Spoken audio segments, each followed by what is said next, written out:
এই দুর্ঘটনা ঘটতো না। আজকে আমি এখান থেকে আমার কর্মীদের যাদের সাথে নিয়ে আসছি, কয়েকজনকে আহত অবস্থায় আমাকে এখান থেকে নিয়ে যেতে হচ্ছে।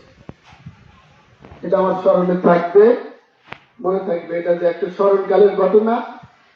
5 আগস্টের পর থেকে এ পর্যন্ত গাজীপুরে বিভিন্ন জায়গায় প্রোগ্রাম করছি, এ জাতীয় কোনো ঘটনা ঘটেনি।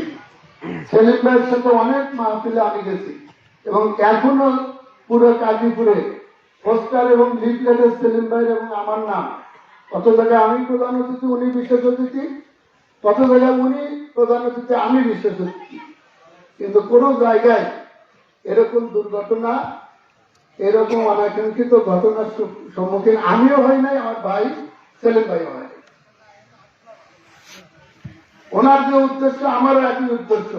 ওনার যদি বলেন যে আপনি কি চান, উনি বলবেন যে দুর্নীতি মুক্ত বাংলাদেশ চাই। উনি যদি ওনার যদি প্রশ্ন করেন আর কি চান, বলেন চাঁদাবাজ মুক্ত দেশ চাই। যদি বলেন কি চান, বলবেন যে মাদক মুক্ত গাজীপুর চাই। আমারও কথা চাই, ওনারও কথা চাই। আপনারা যদি ওনাকে সাপোর্ট করেন, উনি পাস করবে, আমি তার সহযোগিতা করব। আর আল্লাহ যদি আমার নসিবে রেখে থাকে, আমি আমার সেলিম ভাইয়ের সহযোগিতা নেব। এই সমঝোতার ভিত্তিতে এই দুই ভাই আমরা চলাচল করি। আমি আজকে আপনাদের কাছে বিনয়ের সাথে অনুরোধ করবো এটাই, এই দৃশ্য যদি ঘন ঘন ঘটতে থাকে, বাংলাদেশের নির্বাচন অনেক দূরে চলে যাবে। নির্বাচন হবে না যদি ওই মানসিকতার যদি চেঞ্জ না হয়। অনেক কষ্টে 2000 লোকের জীবন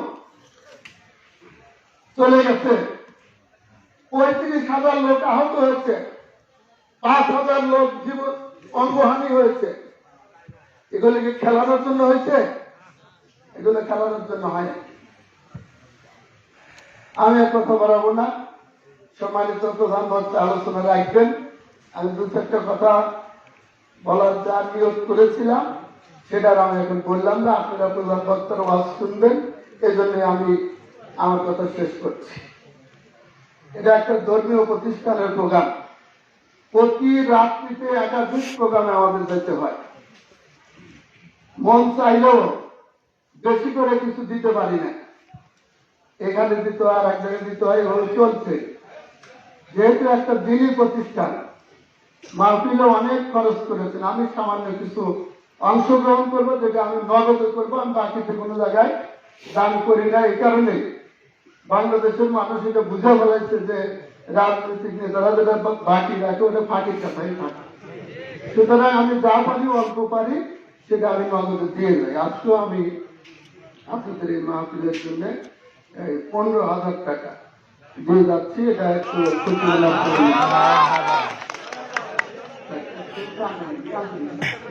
যে সবাইকে ধন্যবাদ। আসসালামু আলাইকুম ওয়া রাহমাতুল্লাহ।